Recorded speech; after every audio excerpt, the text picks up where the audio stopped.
नमस्कार दोस्तों, मैं मनीष शास्त्री फिर से स्वागत करता हूँ आपका अपने चैनल पर। तो दोस्तों, आज हम जो बात करने जा रहे हैं वो हम बात करेंगे मेडिकल एस्ट्रोलॉजी के बारे में। आज हम जानेंगे कि आप अपनी कुंडली से ये कैसे पता लगा सकते हैं कि कौन से रोग किस ग्रह की वजह से होता है। आपको अगर कोई समस्या है तो किस ग्रह की वजह से है, उसके क्या उपाय करके आप उस बीमारी को, उस ग्रह को शांत कर सकते हैं, उस अपनी जो बीमारी है उसको खत्म कर सकते हैं। तो आज हम इसके बारे में पता लगाएंगे और जानेंगे कैसे हम इसका निवारण कर सकते हैं। ठीक है दोस्तों, तो आगे बढ़ते हैं। तो दोस्तों, अगर आपने मेरे चैनल को अब तक सब्सक्राइब नहीं किया है तो प्लीज़ सब्सक्राइब कर दीजिएगा और आगे आने वाली वीडियोस की जानकारी के लिए बेल आइकन को प्रेस करना मत भूलिएगा। ठीक है, तो ठीक है दोस्तों, आगे बढ़ते हैं। अब हम जानते हैं कि कौन से ग्रह की वजह से कौन कौन सी बीमारियां होती हैं। जो ये आप कुंडली देख रहे हैं, अभी हमने यहाँ पर किसी ग्रह का एग्जाम्पल नहीं लिया है, हम तो इसमें नॉर्मली बात कर रहे हैं, नॉर्मली देख रहे हैं कि इसमें जो भाव है, इन भाव के अंदर कौन कौन सी बीमारियां हो सकती हैं, किस ग्रह की वजह से हो सकती हैं और इनका जो निवारण है क्या है, कैसे आप उन बीमारियों को कम कर सकते हैं, दूर कर सकते हैं या होने से पहले आप उनके उपाय कर सकते हैं। ठीक है दोस्तों, तो सबसे पहले शुरुआत करते हैं गुरु के साथ। देखिए, गुरु अगर आपका नीच का होकर बैठा हुआ है या दुश्मन की राशि में बैठा हुआ, देखिए वैसे तो गुरु सब ग्रहों के सबसे बड़े हैं, जितने भी ग्रह हैं उसमें ये बहुत ही कम बुरे रिजल्ट देते हैं।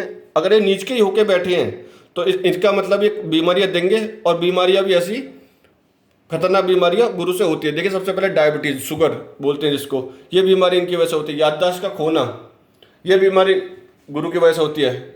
चर्बी बढ़ना, दांतों में प्रॉब्लम, मोटापा, गुर्दे खराब होना, लीवर से रिलेटेड प्रॉब्लम और अपेंडिक्स जैसी बीमारियां गुरु की वजह से होती हैं।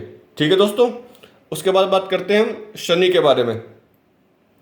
शनि आपका घुटना, घुटने में प्रॉब्लम, घुटने में दर्द, एक्सीडेंट में घुटना टूटना, इस तरह की समस्याएं, पैर टूटना, पैर में दर्द रहना, आपका नर्वस सिस्टम, नर्वस सिस्टम जो आपका होता है, नसों से रिलेटेड जो होता है उसमें दिक्कतें होना, नसें ब्लॉक होना, बहरापन, बाल झड़ना, कैंसर, टीबी, कब्ज, पेट से रिलेटेड बीमारियां, नाभि से रिलेटेड दिक्कतें और मांसपेशियां की बीमारियां शनि की वजह से होती हैं। ठीक है दोस्तों, उसके बाद शुक्र से रिलेटेड जो होते हैं गुप्त रोग, वीर्य, पथरी, ये शुक्र की वजह से होते हैं। उसके बाद बात करते हैं हम बुध से आपसे चर्म रोग, स्किन से रिलेटेड प्रॉब्लम, वाणी में मतलब या तो तुतलाना या फिर हकलाना या कोई भी स्पष्ट वर्ड ना बोल पाना। जैसे कि आप बहुत सारे वर्ड बोल देते हैं और कोई दो चार वर्ड ऐसे रहते हैं जो स्पष्ट आप नहीं बोल पाते। मुंह, आपके मुंह में छाले होना, मुंह से रिलेटेड प्रॉब्लम, जीभ पे छाले होना, जीभ जलना, इस तरह की दिक्कतें, दमा, बहरापन, नाक से रिलेटेड प्रॉब्लम, नाक की हड्डी बढ़ जाना, मांस बढ़ जाना, दमा, नसों की से रिलेटेड प्रॉब्लम और सांस की नली में दिक्कतें, ये होती हैं आपकी बुद्धि की वजह से। ठीक है दोस्तों, अब हम बात करते हैं मंगल। सबसे पहले बीपी का एक बहुत बड़ा रीज़न आपका मंगल होता है, क्योंकि मंगल जो खून का कारक होता है, खून से रिलेटेड बीमारियां होती हैं। तो सबसे पहले बीपी, उसके बाद खून की कमी, उसके बाद ट्यूमर, उसके बाद कैंसर देखिए शनि की वजह से भी होता है, लेकिन ब्लड कैंसर जो होता है वो मंगल की वजह से होता है। दस्त, लूज मोशन, दुर्घटना होना, फोड़े फुंसी होना और ऑपरेशन होना, ये होते हैं आपके मंगल की वजह से। ठीक है दोस्तों, अब बात करते हैं चंद्रमा से फेफड़ों से रिलेटेड प्रॉब्लम, सांस में दिक्कत, बाईं आंख में दिक्कत, शरीर में पानी की कमी रहना, अस्थमा, नींद ना आना, पीलिया, सर्दी जुकाम होते रहना, मानसिक बीमारियां, घबराहट होना, ये होती है चंद्रमा की वजह से। और सबसे बड़ा इसमें चंद्रमा का है डिप्रेशन, जो बोलते हैं नींद ना आना, डिप्रेशन सबसे बड़ी बीमारी एक चंद्रमा की वजह से होती है। ठीक है, तो उसके बाद सूर्य जो होता है उसमें आँख, दिल, पैर, हड्डी, बीपी की प्रॉब्लम मंगल की वजह से, सूर्य की वजह से होती है। बुखार होना, सिर दर्द रहना और विटामिन की बॉडी में कमी रहना, ये दोस्तों सूर्य की वजह से हो गई। तो दोस्तों, अब ये बीमारी है जो ग्रह जिसकी वजह से बीमारियां होती हैं। अब हम डिटेल में जानते हैं कि इनका निवारण हम किस तरीके से कर सकते हैं। ठीक है दोस्तों, देखिए अब हम बात करते हैं, ये भाव है 12 भाव। अभी हमने यहाँ कोई राशि नहीं ली है, अभी हम सिर्फ समझने के लिए भाव की बात कर रहे हैं। तो अब भाव ये देखिए, अब जो भाव है इसमें कौन कौन सी बीमारियां होती हैं। अब मैं डिटेल में आपको बताऊंगा आप कैसे कुंडली में चीज़ देख सकते हैं। देखिए, ये आपका लगन भाव हो गया। लगन में क्या है, ये आपका पूरा शरीर है, शरीर और नर्वस सिस्टम बॉडी का, तो वो यहाँ से देखा जाएगा। यहाँ से आपके दांत, कान, गर्दन और दाईं आँख इस भाव से देखी जाएगी। यहाँ से कान, गर्दन, गला, दायां हाथ। ठीक है दोस्तों, गर्दन बॉडी के बाहर का पार्ट, गला आपके अंदर वाला पार्ट। यहाँ से छाती, फेफड़े, दिल यहाँ से देखे जाते हैं। अब यहाँ से पेट, गर्भाशय, लीवर, पाचन तंत्र वो यहाँ से देखा जाएगा। आंत, पेट, दुर्घटना, लीवर वो यहाँ से देखा जाएगा। मूत्र मार्ग आपका यहाँ से देखा जाएगा। गुप्तांग यहाँ से देखा जाएगा। हिप्स, थाई यहाँ से देखे जाएंगे। घुटनों में दर्द, जोड़ों में दर्द वो यहाँ से देखा जाएगा। बायां कान, घुटने के नीचे वाला पार्ट, जो घुटने से नीचे पार्ट होता है वो इस भाव से देखा जाएगा।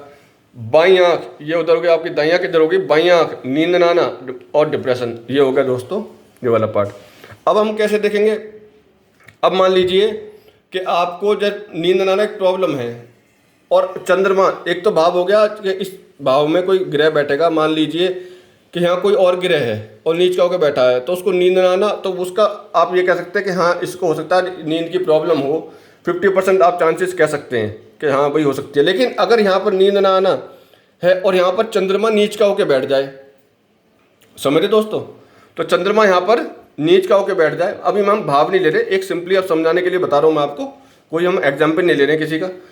चंद्रमा यहाँ पर नीच का होकर बैठ गया, ठीक है दोस्तों, तो आप ये कह सकते हैं कि 80% यहाँ पर उसके चांसेस हैं कि उसको डिप्रेशन या नींद ना आना या बाईं आंख में प्रॉब्लम होगी।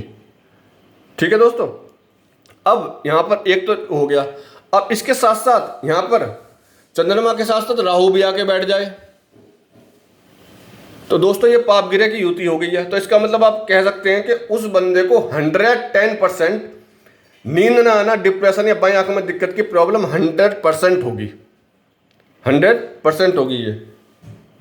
ठीक है दोस्तों, अब उसी तरीके से बात करते हैं हम। अब मान लीजिए कि शनि जो है यहाँ पर, शनि पहली राशि में नीच का होता है, पहली मेष राशि में। मान लीजिए यहाँ पहला लिखा हुआ है, पहला नंबर लिखा हुआ और शनि यहाँ आके बैठ जाए नीच का होके, ठीक है दोस्तों, तो शनि यहाँ आके बैठ जाए नीच का होके, तो दोस्तों शनि मान लो पहली राशि यहाँ लिखी हुई है और शनि यहाँ पर नीच का होकर बैठ जाता है, तो देखिए एक तो ये भाव है जिसमें घुटनों में दर्द है और शनि जो है वो घुटने से रिलेटेड, मैंने पहले बता चुका, आपको प्रॉब्लम देता है। तो एक तो ये हो गया कि आपका ये भाव में भी, इस भाव में, और शनि इसमें आके बैठ गया, तो आप ये कह सकते हैं कि 80% इसको शनि जो है यहाँ पर आपके घुटनों में प्रॉब्लम देगा, दर्द देगा, चाहे आपके घुटनों के चेंज कराएगा, नी चेंज कराएगा, कुछ भी कराएगा, यहाँ पर प्रॉब्लम देगा, जोड़ों में दर्द देगा अगर वो यहाँ के बैठा है नीच का होके।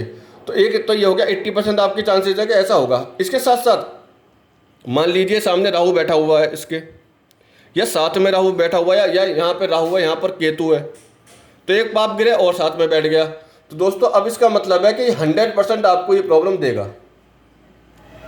ठीक है, और बात कर लेते हैं हम। अब हम बात कर लेते हैं आपके, मान लीजिए ये कान से रिलेटेड प्रॉब्लम के बारे में,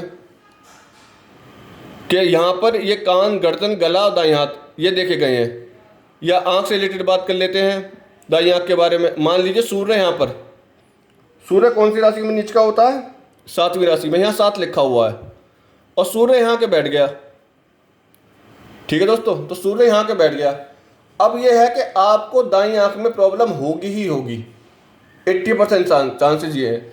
साथ में या तो राहु की यहाँ से दृष्टि पड़ जाती है इस पर, राहु या शनि की, वो यहाँ बैठे उसकी दृष्टि पड़ गई, या साथ में बैठ गए आके, राहु यहाँ बैठा हुआ तो केतु यहाँ बैठा, या शनि यहाँ बैठा हुआ, शनि से युति होगी। तो इसका मतलब दोस्तों कि ये आपको ये प्रॉब्लम दाईं आँख में होगी, समझ रहे हैं। तो आपको ये ध्यान देना है कि कोई भी ग्रह अगर उसी भाव में बैठा हो जिस भाव में ये प्रॉब्लम है, और उस ग्रह के रिलेटेड बैठा है, मान लीजिए घुटनों से रिलेटेड शनि यहाँ बैठा है, या चंद्रमा से रिलेटेड चंद्रमा यहाँ बैठा है, सूर्य से रिलेटेड सूर्य यहाँ बैठा है, और नीच के होके बैठे हुए हैं या दुश्मन राशि में बैठे हुए तो 50%, या नीच के होके बैठे हुए तो 80% देंगे।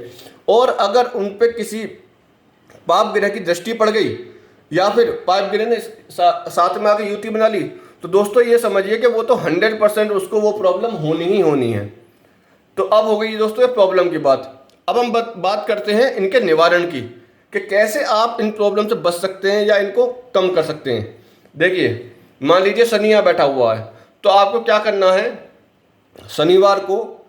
शनिवार को मंदिर जाकर शनि के सामने दिया जलाना है, शनि चालीसा पढ़नी है, उसके बाद हनुमान चालीसा पढ़नी है और पूजा करके फिर आपको घर वापस आना है, पहली चीज़। उसके साथ साथ आप काली चीज़ें दान कर सकते हैं शनिवार को। इसके अलावा आप शनि के बीज मंत्र हैं वो कर सकते हैं, ओम शम शनिश्चराय नमः का पाठ कर सकते हैं। ठीक है दोस्तों, तो ये हो गया एक तो आपका। उसी तरीके से अब हम बात कर लेते हैं सूर्य के बारे में। अगर सूर्य नीच का होकर बैठा हुआ है तो आप सूरज को जल दे सकते हैं, डेली आप सूर्य को जल दीजिए। उसके अलावा आप सफ़ेद चीज़ों का दान कीजिए, तो आपकी जो दशा है, या सूर्य के बीज मंत्र कीजिए, तो दोस्तों उससे आपको 100% उसमें फ़ायदा मिलेगा। अब बहुत से लोग ये कहते हैं कि हम ये काम कर रहे हैं लेकिन हमारे साथ अब भी प्रॉब्लम है। देखिए दोस्तों, जितनी भी प्रॉब्लम्स हैं, जैसे ये 100% हो रही है आपकी साथ प्रॉब्लम, तो वो प्रॉब्लम आपकी 10% पे आके कम हो जाएगी। समझ रहे, मतलब अगर आपको तलवार लगनी हो तो सुई लगेगी। उनका पूजा पाठ का ये इफेक्ट होता है। अगर आप ये कहें कि बिल्कुल ये ख़त्म ही हो जाए, तो दोस्तों ऐसा दुनिया में कुछ भी करने से ऐसा नहीं होगा। बहुत से लोग कहते हैं नहीं ये हो जाएगा वो हो जाएगा, ऐसा गलत बताते हैं। जब तक आप पूजा पाठ करेंगे उसका 100% इफेक्ट होगा पूजा पाठ कर, वो प्रॉब्लम आपकी 90% क्या 95 99% तक खत्म होगी, लेकिन पूरी तरह उसका निवारण नहीं होगा, कम हो जाएगी प्रॉब्लम, तो फिर भी थोड़ी बहुत होगी। ठीक है दोस्तों, उसी तरीके से आप शुक्र के बीज मंत्र कर सकते हैं, या शुक्रवार को पूजा पाठ कर सकते हैं। ठीक है दोस्तों, या शुक्रवार को लाल चीज दान कर सकते हैं। मंगलवार को आप हनुमान जी की पूजा कर सकते हैं, हनुमान चालीसा कर सकते हैं, बजरंग बाण कर सकते हैं। चंद्रमा के लिए आप सोमवार को भोले बाबा को जल चढ़ा सकते हैं, शिवलिंग पर जल चढ़ा सकते हैं। और आप भोले बाबा के मंत्र कर सकते हैं, महामृत्युंजय मंत्र कर सकते हैं आप। इसके अलावा आप ओम नमः शिवाय का पाठ कर सकते हैं, उसकी माला कर सकते हैं। इसके अलावा चंद्रमा के बीज मंत्र कर सकते हैं आप। उसी तरीके से बुधवार को आप गाय को हरी चीज़ खिला सकते हैं, घास पालक वगैरह ये चीज़ खिला सकते हैं। आप बुधवार को गणेश जी की पूजा कर सकते हैं, जिससे ये कम हो जाएगा। और बुधवार के बीज मंत्र कर सकते हैं। ठीक है, बीज मंत्र जो मैंने है उसके दोस्तों मेरी पुरानी वीडियो है, उसमें जाकर देख लीजिएगा, मैं सारे बीज मंत्र आपको डिटेल में एक एक चीज़ बता रखी है।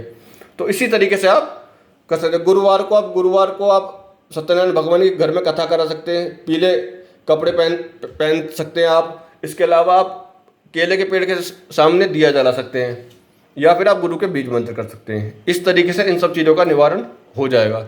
बाकी डिटेल में आपको कोई जाना हो तो नीचे मेरे नंबर होगा डिस्क्रिप्शन में, उसमें से देख के आप मुझसे कांटेक्ट कर सकते हैं, मैं आपको उसका पूर्ण निवारण बता दूंगा।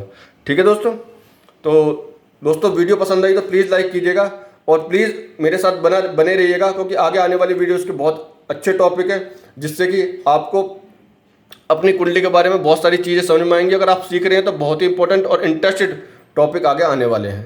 ठीक है दोस्तों, तो आज के लिए इतना ही, धन्यवाद।